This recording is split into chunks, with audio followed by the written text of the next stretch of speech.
Welcome to Transforming Human Consciousness. I'm Keyvan Geola, your host, and this program is sponsored by the Spiritual Assembly of the Baha'is of Claremont. Baha'is believe that racism is the most challenging and vital issue facing America, and education in the principle of the oneness of all humankind is the shortest route out of poverty and prejudice. Baha'i faith calls attention to the progressive nature of the revelation from God and the significance of the role of religion in our spiritual growth as well as progress of our civilization, and believes that no human effort in the direction of progress of humanity can ignore religion. Our guests come from all diverse backgrounds, religions, cultures, ages, but one thing we have in common, and that is the support of the oneness of all humanity.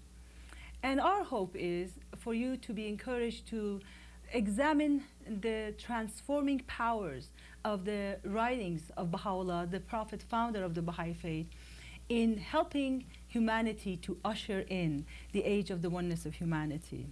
And here I would like to welcome my guest, Deborah Conow. Deborah is an artist, and she's also a student of art. Deborah is a student working on her Master's of Fine Arts in Acting in Cal State Fullerton. She also teaches, she's a professor of art, teaching acting at Cal State Fullerton. She's a mother of 2 children, and she considers that to be a very significant part of her work also. I'd like to welcome you, Deborah. It's so nice having you. She's a member of the Baha'i community in Claremont also. Mm-hmm. What I'd like to find out, I know in your exploration of art and in your own process of transformation and growth, you've done a lot of work. Mm-hmm. What do you consider to be the role of arts, its connection with transformation, spiritual realm and growth? All those wonderful and difficult questions. Mm-hmm. Yes, it is. Well, I think that that art transforms not only the individual artist, but can also have a transforming effect on the world at large. The artist is at once both part of society and also sort of a seer or a prophet for what might be. Mm. And the artist has the wonderful role of grappling with issues of the human condition. Mm. And it's not so much finding the answers so much as it is the process, the transforming power. Mm-hmm. There is no one endpoint where you can say, yes, now we have achieved perfection in our art or perfection as a human being, but it is the journey that makes it, and becoming. Mm. And the artist in a sense holds up a mirror to the world and says, this is how we are becoming. This is how we are realizing our spiritual potential. This is how we're not realizing our spiritual potential sometimes. But you know, and that's not to pass judgment either. I think ultimately art cannot pass judgment, but simply struggles to find answers, and it's that struggle that we find the transforming power of art. So is there really an image of perfection that we are, as an artist, one has? Well, to go towards it? To move towards, well, yes and no. I think we all have our own personal images of what perfection is. Certainly society holds up for us images of perfection, some of which are very healthy and some of which are not. I think just as this life is a workshop for ourselves and for our soul, so is art, and particularly I'm in the theatrical arts, and that is a workshop for our experimenting with human expression. And what I try to do, not only in my own work, but when I have classes and when I teach other students, is to provide a safe place where people can experiment and where people can fail. And to have a place where failure is okay without the sense of this is right, this is wrong, because in art there is no right or wrong. It is not black and white. It's a matter of how much can we risk, how much can we strip away the social masks that we've put on, which on the one hand help us get along in this world and is necessary. On the other hand, it cuts us off from ourselves, and it cuts us off from the world, and it makes us less than what we can truly be, and that's part of what I try to explore myself as an artist, as well as help teach other people is how to strip those things away, how to become, in a sense, more truthful with ourselves and with the world, and how to trust. I see, I see. So is there, Deborah, is there a guiding light for you as you are progressing and perfecting your art in helping you to know how to use it as a tool of transformation? Well, certainly, I feel very fortunate to be a Baha'i and to have all the writings of Baha'u'llah and Abdul-Baha and Shoghi Effendi and the guidance of the Universal House of Justice to help in all this. And what the Baha'i faith has to say in terms of giving a guiding light to artists is to go, to explore, to experiment, that there is no right or wrong, that art in its highest form is a form of worship. And this is what we see in the world at large, from the Greeks to today, that the theatrical experience in its highest form is a form of worship, is in a sense a religious or spiritual experience. It has a very intangible quality, but we know when we've hit it, we know it as an artist, we know it as an audience, and there's a communion. And certainly, for example, in the Baha'i faith, there's a very strong emphasis in unity, and unity in all its many forms. And one of the exciting things about being an artist is that, especially in the theatrical arts, you're not creating art alone in a vacuum. It's an ensemble. It's a group process. And there's a giving, and there's a taking, and there's an exploration, and there's not knowing what's going to happen. But certainly, again, in its highest form, you have art that is expressed in a way that is much greater than the sum of the whole parts. I see. Certainly it involves both the intellect and the emotions. How about the values? Do they come into the picture? The values do, but you cannot, I don't believe that you can be simultaneously creating art and judging it at the same time. And in terms of the head and the heart and the emotions, we live in a society that, especially in our culture here in America, that is very heavily weighted on the intellect. I see. And art is not an intellectual process. And so, for example, the emotions are not recorded in the brain, they're recorded on the senses. And so you do a lot of sensory exploration in terms of how does my body react, how when I'm on the spot like I am right now, what is my body doing, how do I feel, and then how can I replicate this and show it. And it's interesting that you bring up values, because we tend to say, anger and rage are bad emotions, and joy and euphoria and a sense of giving are good emotions. And what I try to teach my students is that we can't put those kinds of judgment and values on emotions. Emotions are what they are. You feel the way that you feel, and any attempt to judge it short circuits that. And what you have to recognize is you have to dig deeper through the rage, through the anger, because I think that ultimately what you get to is love. And I mean, the stronger you love something, just that's how strong you can hate something too. They're two sides of the same coin. And people's anger and people's rage comes from being hurt, from being betrayed, from wanting respect, wanting love, trying to get that. How about justice? Wanting justice, certainly. You get angry, there's injustice. City, yes. And that is not a bad emotion to have towards injustice, is it? No, certainly. I mean, righteous indignation is yet one more color in our emotional palette that we have. So isn't it really, again, back to the whole concept of unity, that if whatever you do, outcome of it is unity, it brings cohesion, togetherness, then ultimately that is quote unquote good.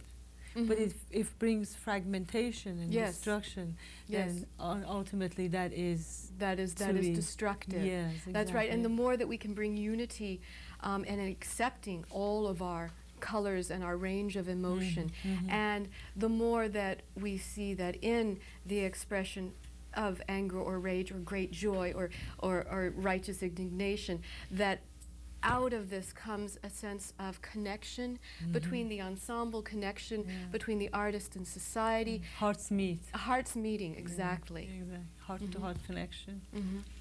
That's very interesting. I'd like to ask you about your own personal journey with art from the beginning, but what we're going to do, how about if you go ahead and just take a short break, and then when we come back, let's explore, because I know you didn't arrive all of a sudden here and decided that you're going to go and continue your education and become an actor. I like to hear some of the story, because I know it is a fascinating story in the background. So let's take a break. I would like for us to come back, please stay tuned, and we'll be back.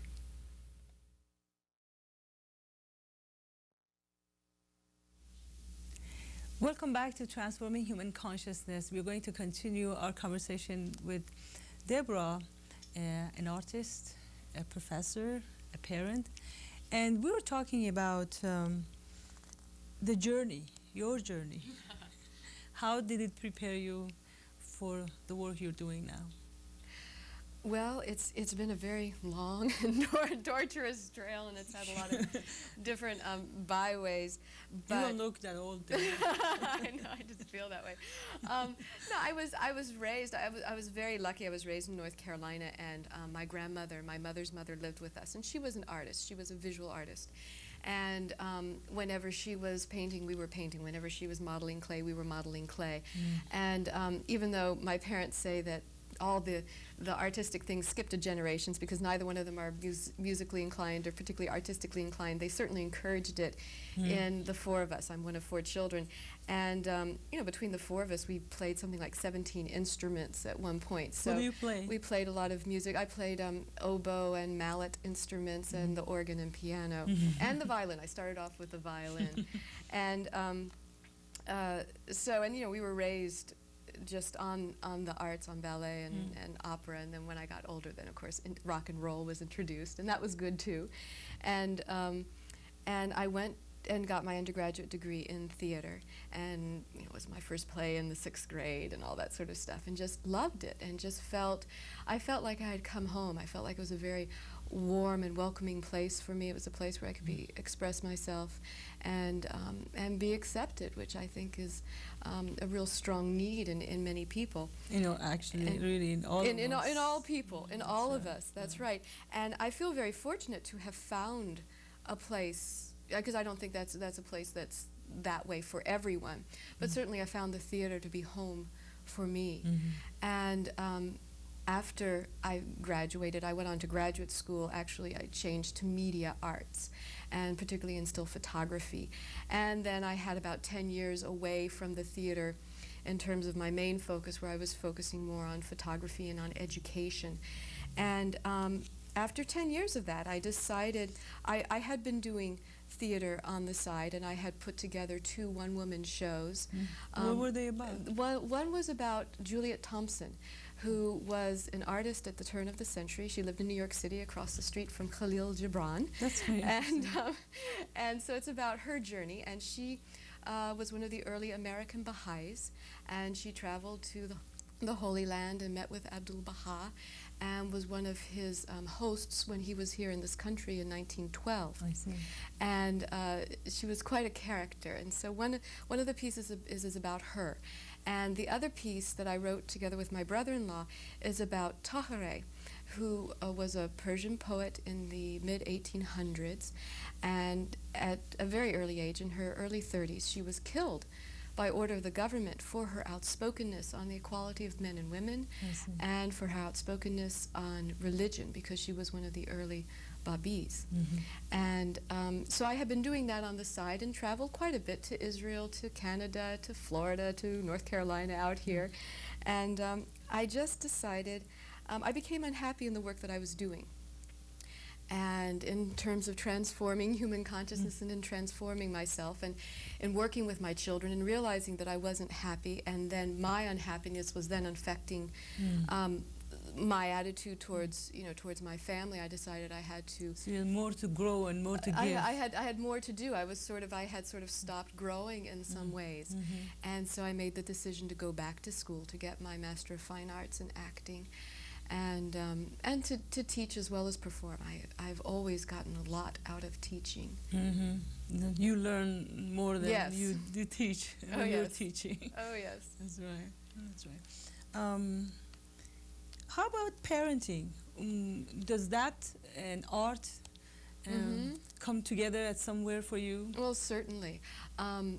Ever since, my oldest child is now 6.5, and when he was 6 months old, I took him on the road with me, and we went to Chicago, and we went to Canada, and he got very used to, being set aside on the stage and playing while Mom was off rehearsing, and I want them to be a part of that life as much as possible. I think it also, in terms of the fine arts, my background with my grandmother, I'm able to give that to my children. As I explore and grow in my craft as an artist, I'm able to pass that on to my children in terms of their ability to express. I have 2 boys, and I'm very concerned that the society that we live in today tends to squelch expression of emotion, especially in boys. And so I encourage them, and then they go and they turn around and they tell their friends, it's okay to cry, and it's okay to have a tantrum. They don't get what they want. It's not an effective action to take, but it is allowable. It is part of their expression, and I don't want to squelch that in any way. And and going in and doing what little things I can do in their schools, and just taking them along on the journey as I go, and they'll get out of it whatever they get out of it. But at least it's something that I feel that I can offer that's very honest. Deborah, what are some of your goals? I'm just curious. Are you foreseeing that you would take the teaching part out of the university, maybe into the community? What are some of your goals? Yeah, I think teaching in the community is definitely a goal of mine. I find it very difficult in some ways to be in a university or in an academic environment. I've started to become convinced, I'm not sure that an academic environment is a good place to learn the arts, because you're constantly being judged, and you've got to give people a grade. Yeah, you've got to give them a score. And so much of the work that I do is process oriented, and I think within an academic situation you tend to look for a product. And I Maybe we should change our process of education. Well, that would be good. And I mean, in whatever ways that I can, I do try to do that. I know that the approach that I'm doing is very different in some ways from my colleagues. It's very similar in other ways. So that's certainly one thing that I'd like to do. I'd like to continue performing, because I get a lot out of that, and that in turn cycles back to my teaching, and of course it all reverberates on itself. I've started writing, and I'm in the process of writing my second play, and I thought it was interesting in your introduction where you're talking about transforming human consciousness and going beyond our racial prejudices and things like that. The play that I'm writing right now has a fairly large cast. It has about 7 characters, and one of the things that I want to have in the casting is that it be a racially mixed cast, and ideally the different characters, the different actors would rotate roles, because what I'm writing really are personalities and individuals, and I think it would be very interesting to see the same role performed by an African American, performed by a Latino, performed by a Caucasian, and to see how the same words change once you start putting race together with it. And I mean, ultimately the message that I'm trying to put across is that of unity, but through that we are one human race with many expressions. Yes, and to get beyond the race to the individual issues that we have that transforms race. I mean, people are people, and again, getting back to the love and getting back to the need to be loved and to be accepted, and the struggle that I see right now, that I see within myself.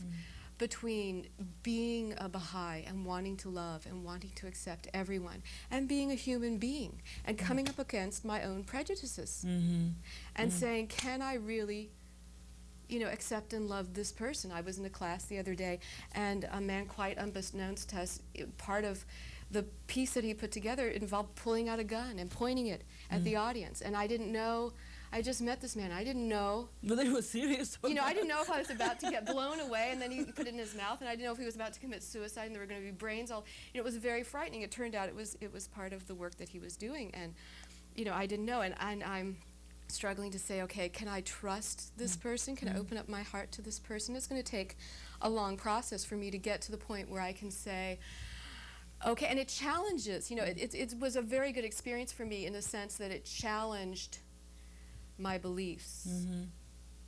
And, you know, and that constant battle of trying to find a balance between what you believe and your own and your true actions. Exactly. Right? That's right. That's Yeah. right.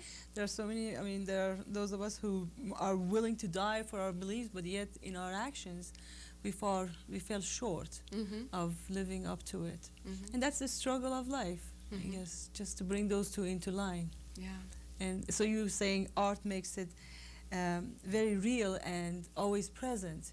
Well, it to does. bring those two together. And art becomes, I think art is so important, especially in society today, because it provides a safe place to express these things without being penalized, you know, without truly getting yourself into trouble, you know, or bringing harm to yourself or to someone else. Yeah.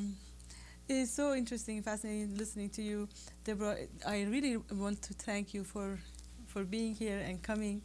Hopefully, as you produce, we'll have chances in future to hear more about the progress of your work.